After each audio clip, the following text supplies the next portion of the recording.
ទី11បាទបងប្អូនទី10គេសង្ឃឹមបងសង្ឃឹមបាន20អញ្ចឹងបាន70ទេណាបាទអញ្ចឹងសូមអបអរសាទរឲ្យ3ក្រុមចុងក្រោយបាទនៅក្នុងមហោស្រពល្ខោននិយាយ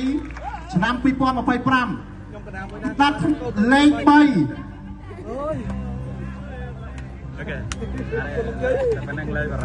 បាទ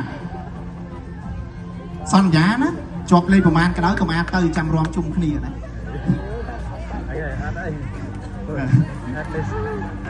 ចំណែកថ្នាក់លេខ3បានទៅលើសាលា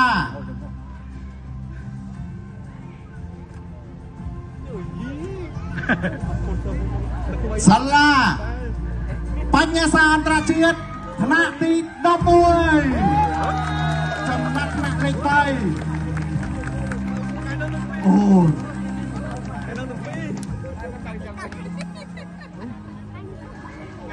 ក្រោយ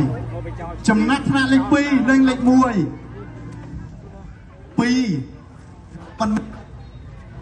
អាចមកខាងលេខ2មកខាងលេខ1ហើយបាទមើលចុងក្រោយមិញ80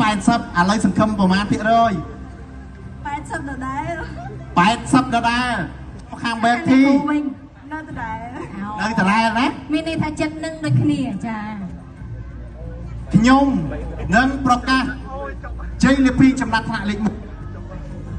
ណាត់ថ្នាក់លេខ1ណាបាទចំណាត់ថ្នាក់លេខ1ទីច្រឡំលេខ2គឺលេខ1ចំណាត់ថ្នាក់លេខ1នៅក្នុងមហោស្រពល្ខោននិយាយឆ្នាំ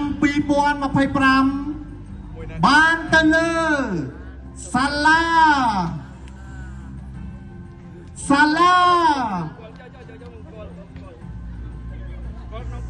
បើមានអ្នកយំបដាហើយបាទសាលា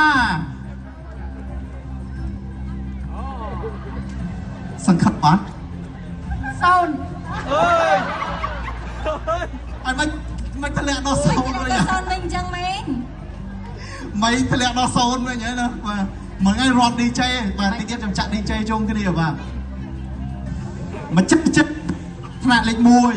នៅក្នុងមហោស្រពល្ខោននិយាយឆ្នាំ2025បានទៅលើសាលា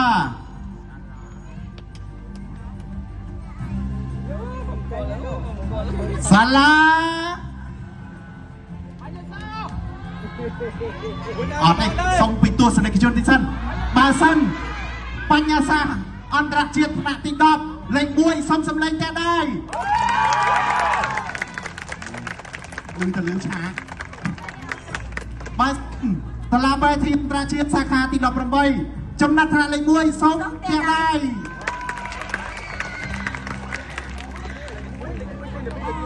បាទ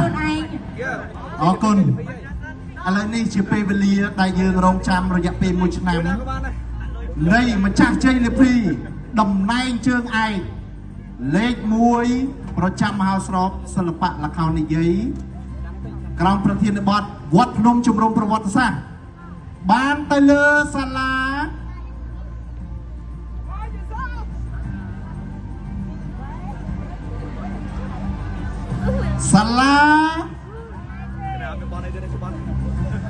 បញ្ញាសាអន្តរជាតិសូមអរសាទរទៅដល់ម្ចាស់ជ័យលាភីមហោស្រពសិល្បៈល្ខោននិយាយឆ្នាំ2025បានទៅលើសាលាបញ្ញាសាអន្តរជាតិថ្នាក់ទី10សូមអរសាទរ